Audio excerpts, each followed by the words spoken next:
Welcome to American Book Company Spotlight for Success. I'm your host, Danielle Pentozzi, and joining us we have Erica and Sandy. We are at the KAST conference in Kentucky, Louisville, and we're just going to see what brings Sandy and Erica to KAST today. We are digital learning coaches in our district, which means that we do a lot of different things, working with teachers to implement technology in their classrooms. So any kind of technology at all, they can call and use us as resources to enhance their lessons or give them new ideas or help implement new technology hardware or software or curriculums or anything. So we come here to get more ideas and share those out with our teachers who aren't able to come to these conferences maybe. We do bring some of our people with us. Our library and media specialists are here, and we have a group of Tech and Innovation Academy teachers from our district that are here today and came yesterday. So we come to get ideas. We also presented yesterday, and we presented this morning. Awesome. What y'all present? I spoke about our grant that we received from KAST last year we have put mobile 3D printing stations in all of our elementary schools and how we're implementing that and integrating that in K-12 to all of our curriculum. And then today... And then this morning I presented on Lego Science. So Lego Education came out with science curriculum last year, new kids. And so I presented on that and how we are using that in our schools and going in and helping teachers teach science lessons with Lego. Can you talk more specific of how you use those resources in your schools?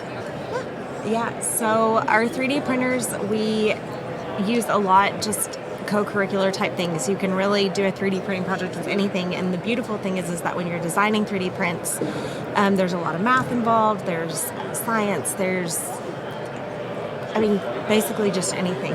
3D printing is not just 3D printing for fun, but like a lot of manufacturing happens in an additive manufacturing space now, and so Kentucky's greatest exports are manufacturing exports, and so we want to make sure that our students are ready for the workforce immediately out of high school if that's what they choose to do.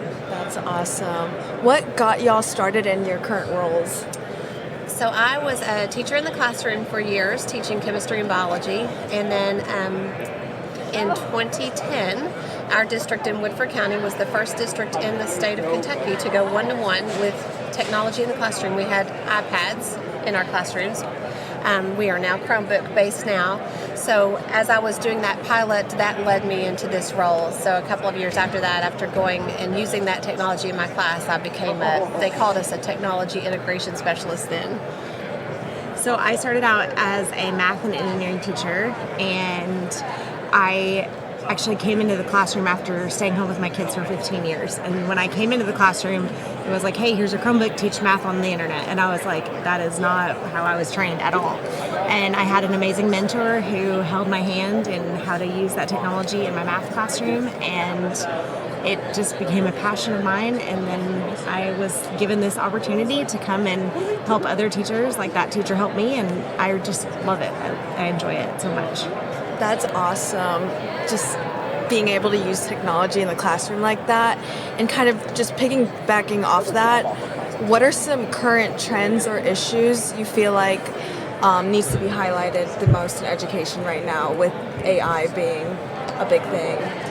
I think our district has done a really good job of embracing AI. We never shut it down. We have used it. We have tried to become as knowledgeable as we can, and we train our teachers on ways that it'll make their life easier and why they should use it to save them time in the classroom. But we're also teaching our kids how to use it and use it appropriately. I think they have to use it. It's the future, so it's here, and so it's fun. Yeah, I think that's one of the challenges that I have seen is there are so many teachers and so many districts that are like, we don't want AI because then kids cheat and then they aren't learning, and then there's a lot. But really, and they are. They are. But if you take that perspective of how can we use this better and how can we make sure that our students are using it to their advantage and not just to replace their learning, that's, and in my mind, it's getting that message out that it's not a bad thing. It's not going to kill education. It's not going to kill jobs. It's how you use it is what is so important. I totally agree with that. Just before we close out, is there anything you'd like to share with the KAST community? We love KAST. We love coming. We're always and glad we to come and love bring our learning teachers. from everyone else while we're here. So Well, thank you so much for coming on our podcast. We hope you enjoy the rest of your conference, and Thank you. thank you so much. Have a great day. all right.